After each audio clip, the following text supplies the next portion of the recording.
Hello, students. Good morning. Very good morning to all of you. Myself, Professor Abhay. I am starting your biology syllabus from Unit 3rd. Name of the unit is Cell Structure and Functions. So, in your lower classes, you have already familiar with the term what is cell. So, as the name of the chapter suggests, cell the unit of life. So, cell is the unit of life. This means all living beings, all living organisms are made up of cell. So, cell is the basic unit of life.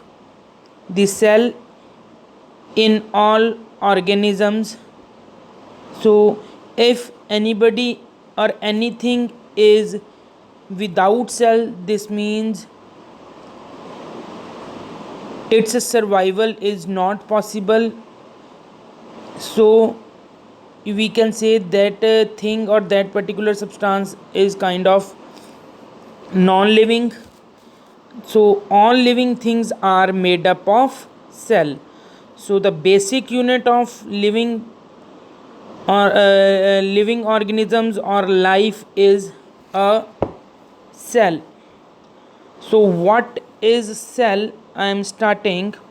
बेटा मैंने जो बताया आपको कि जितने भी हमारे जीवाणु हैं, जितने भी हमारे जीव जंतु हैं, जितने भी हमारे जिंदा प्राणी हैं, वो सभी के सभी किसके साथ बने हुए हैं? सेल के साथ. So cell is the unit of life, is the smallest, you can say, unit. After the joining of these units, a different type of organisms are formed. So how these units are joined together to form a organism or different types of organisms we will study later in this unit. So जो हमारा cell है वो एक basic unit है. It's, you can say it is just like a brick. You have seen in your daily life that a single brick, when a number of bricks join together, they change into a wall, and when number of walls join together they change into a room, and number of rooms join together change into a building, or number of stories of a building, it will become a very complex building or complex story. In the same manner, in the case of living organisms, cells are arranged differently and in a different form, and make cells join to form tissues, tissues join to form organ join to form organ system, and after the formation of full organ system, a organism is formed. तो बेटा जैसे हमारी एक ईंट जुड़ के एक दीवार बनती हैं, दीवारें जुड़ के एक कमरा बनता है, कमरा जुड़ के एक हमारे पास बिल्डिंग बनती है, और नंबर ऑफ स्टोरीज, हमारे मंजिलें जुड़ के एक कम्प्लेक्स मल्टी स्टोरी बिल्डिंग बनती है. In the same case if we talking about living organisms, तो जैसे एक बिल्डिंग का बेसिक यूनिट एक ईंट है, एक ब्रिक है, in the same form the basic unit of living organism is a cell. So we will study deeply about cell in this chapter. So how we came to know that the basic unit is a cell of every living organisms. So we have detail about the discoveries, how many scientists have been worked over this, or who discovered that the basic unit of life is a cell. So all organisms composed of cells, जितने भी living organism हैं cell से बने हुए हैं, ठीक है। कुछ ऑर्गेनिजम्स हैं हमारे जो एक सिंगल सेल से बने होते हैं, उनको यूनिसेलुलर बोलते हैं।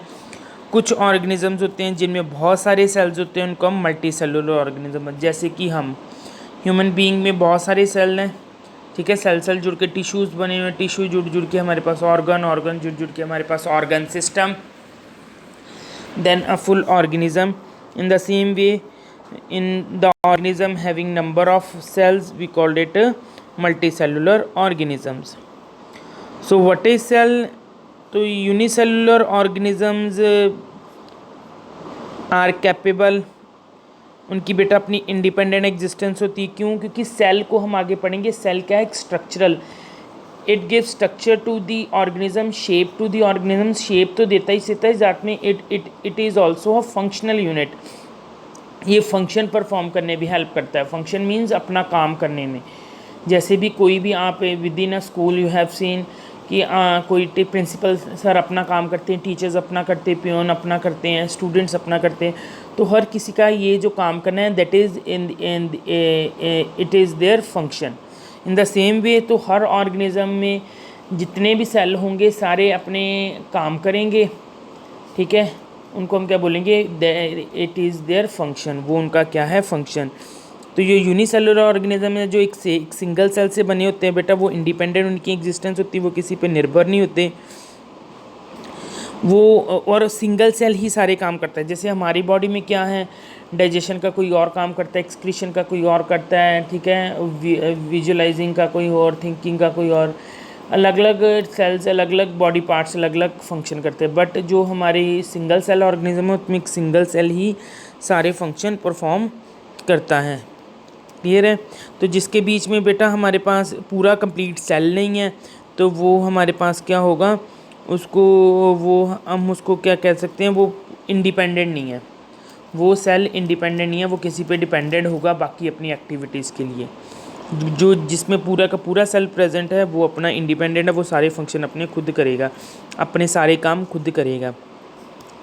सो that's why we call it a cell is the fundamental structural and functional unit of all living organisms.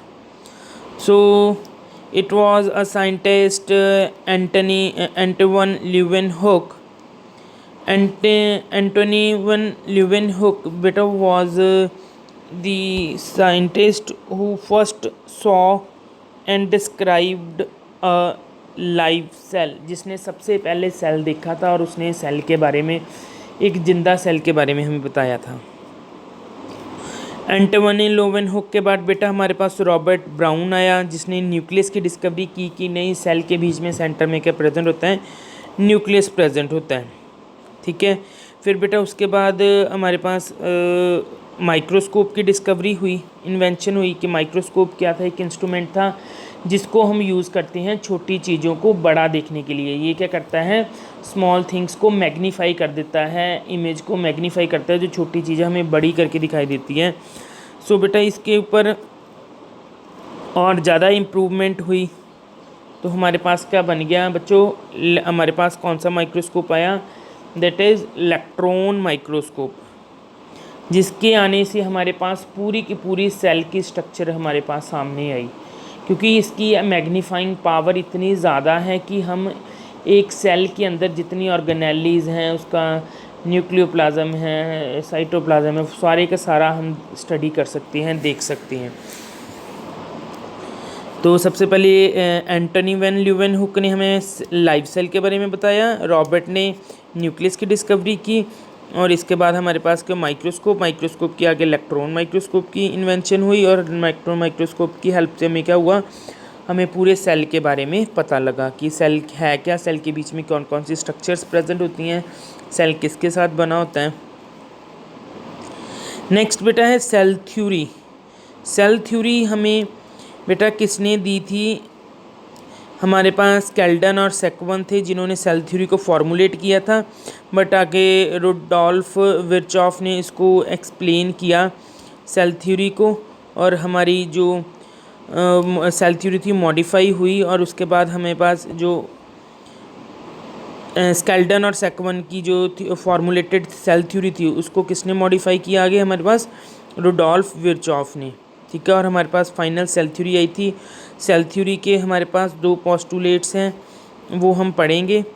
तो पहले हम थोड़ी सी इंट्रोडक्शन कर लें कि सेल थ्योरी बेटा इन 1838 मैथियस स्केल्डन था, एक जर्मन बॉटनिस्ट। उसने बेटा बहुत सारे प्लांट्स को ऑब्जर्व किया, प्लांट सेल्स को देखा। उसने देखा कि प्लांट्स में कौन से सेल्स प्रेजेंट होते हैं, कौन से टिश्यू प्रेजेंट होते हैं।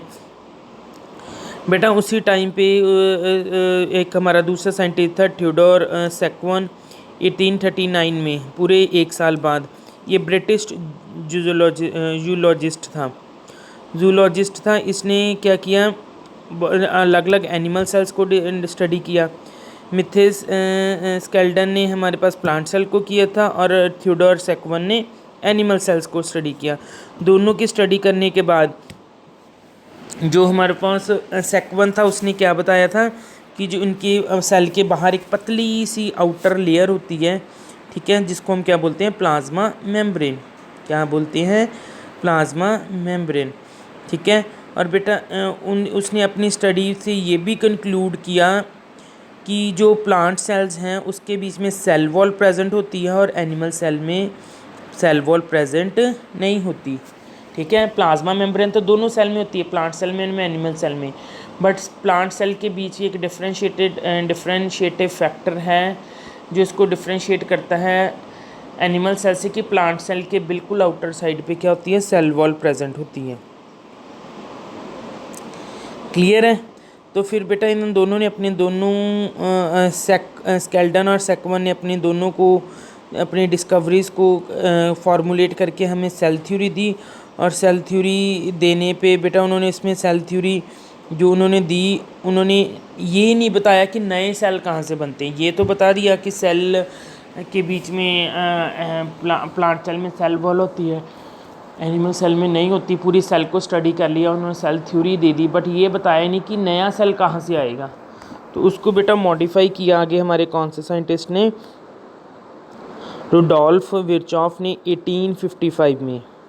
ठीक है, तो उसने ये बताया कि जो नया सेल, बेटा ध्यान से सुनना, सेल थ्योरी कहती है जो नया सेल आता है वो कहाँ से आता है, प्री एग्जिस्टिंग जो पहले सेल पड़ा हुआ है वो एक सेल 2 सेल में डिवाइड होता है, और वो आगे हमारे पास क्या करते हैं, नए 2 सेल बनते हैं। ठीक है, जैसे आपके पेरेंट्स थे, पेरेंट्स से आप आए, आपके पेरेंट्स से थे तो आगे आप आए ना। तो दिस मीन्स जो नई जनरेशन सेल की आती है वो कहाँ से आती है, जो पिछला प्री एग्जिस्टिंग, प्री मतलब पहले एग्जिस्ट, जो पहले सेल था वो अपने आप को डिवाइड कर लेता है 2 डॉटर सेल्स में। एक सेल 2 डॉटर सेल्स में टूट जाता है और हमारे पास नया सेल आता है। ये किसने बताया था, रुडोल्फ विर्चॉफ ने। और इसके बाद बेटा हमारे पास सेल थ्योरी को एक शेप मिली, फाइनल शेप मिली। और सेल थ्योरी क्या है हमारे पास, जिसके 2 पोस्टुलेट्स क्या है हमारे पास, क्या एक्सप्लेन करती है, all living organisms are composed of cells. जितने भी लिविंग ऑर्गेनिजम्स हैं सारे के सारे किसके साथ बने होते हैं, सेल के साथ। एक सेल वाले होंगे तो यूनिसेलुलर ऑर्गेनिज्म, ज़्यादा सेल वाले होंगे तो मल्टी सेलुलर ऑर्गेनिज्म।